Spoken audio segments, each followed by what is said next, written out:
छत्तीसगढ़ राज्य के बस्तर अंचल में मनाए जाने वाले बस्तर के विश्व प्रसिद्ध दशहरे की परंपराओं का निर्वहन इन दिनों लगातार जारी है।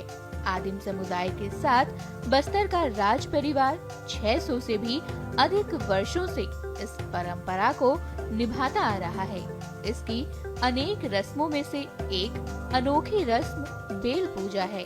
बता दें कि यह परंपरा मूलतः वृक्ष में फले युग्म बेल फल के विवाह की परंपरा है।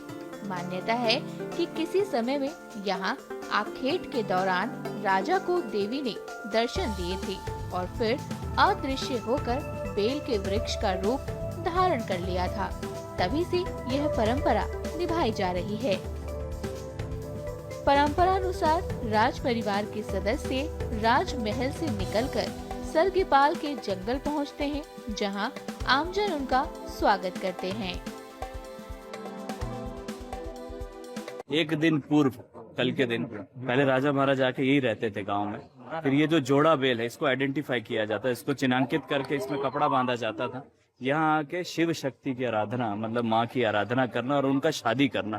तो यहाँ आकर के शादी करना, जैसे कि आप जान रहे मौली परगाव के दिन मौली माता आती हैं, अंतश्री माई का छतर आता है, उसी तरीके से ये भी माँ के पास जाकर के वहाँ स्थापित हो जाएगा। पूजा अर्चना यही कि सभी देवी देवता उपस्थित हो। बस्तर रियासत के जो भी पूरे कार्यक्रम रहे, पुराने बस्तर दशहरा में जो भी कार्यक्रम रहे, उसमें हम जोड़ा बेल की पूजा अर्चना करते हैं। और गांव के लोग जैसा बेटी को विदा करते हैं, उस तरीके से हल्दी खेल करके विदा करके, और यही विदाई का गाना गाते हुए गांव के लोग यहाँ से हमें वापस जाने नहीं देते जब तक हम उनको कुछ दे ना। जैसा विदाई करते हैं, छेकते हैं, रास्ता छेकते हैं, और ऐसा करते करते माँ को वापस लेकर के हम जाते हैं, और इसी के बाद पूजा अर्चना यहाँ की समाप्त होती है। यहाँ एक बेल वृक्ष पर हर वर्ष इस ऋतु में युग्म बेल फलते हैं। उन्हीं में से एक जोड़े का विवाह यहाँ करवाया जाता है। इस बार भी बस्तर के आदिम समाज में विवाह की निभाई जाने वाली रस्में यहाँ निभाई गयी।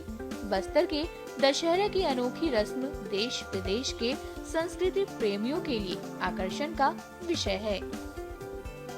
बेल रथ में बेल पूजा किया जाता है। बेल को पहले निमंत्रण दिया जाता है, छठ को दिन निमंत्रण दिया जाता है। सप्तमी को पूजा करके बेल को देवी के रूप में पूजा किया जाता है। उसके बाद यहाँ से पूजा करके ले जाकर मंदिर में स्थापित किया जाता है, जिसके कारण जो आज बस्तर जिले में जो रियासत का समय राजाओं को सपना दिखा था, तो यहाँ शिकार करने वाले जंगल था पूरा गांव से, जहाँ भी जाते रियासत का समय जो परंपरा है, पुरुषोत्तम राजा जमाने शुरुआत में जगन्नाथपुर 4 चल कर रहने रहता है, 8 चल का विजय प्राप्त हुआ था, जिसके कारण हर महीने तिथि में हर तिथि के अनुसार हर कार्यक्रम को राजा साहब को सपना दिखा था कि ये कार्यक्रम करने से इससे मेरे फल प्राप्त होगा, बस्तर की सुख शांति समृद्धि होगा, जिसके कारण लोग उसकी सुख शांति समृद्धि के लिए उसने सब परंपरा यथावत रखा। आज जो रियासत का समझे परंपरा शासन के द्वारा संचालन किया जा रहा है, जिसके कारण महाराजा साहब तो गोलीकांड होने के कारण क्या है, उस परंपरा को यथावत रखने शासन ने आदेश किया कि उसी परंपरा को यथावत रखा जाए। और उसके अनुसार ये तो हर तिथि के अनुसार सप्तमी को पूजा किया जाता है, छठ को पूजा किया जाता है, सप्तमी को देवी को पूजा किया जाता है। और उसको पूजा करने पर गाँव के लोग सुख शांति समृद्धि रहे। जैसे शादी ब्याह घर में होता है, तो ये शादी ब्याह करके पूजा पाठ करके विधि विधान से उनको विदाई किया जाता है।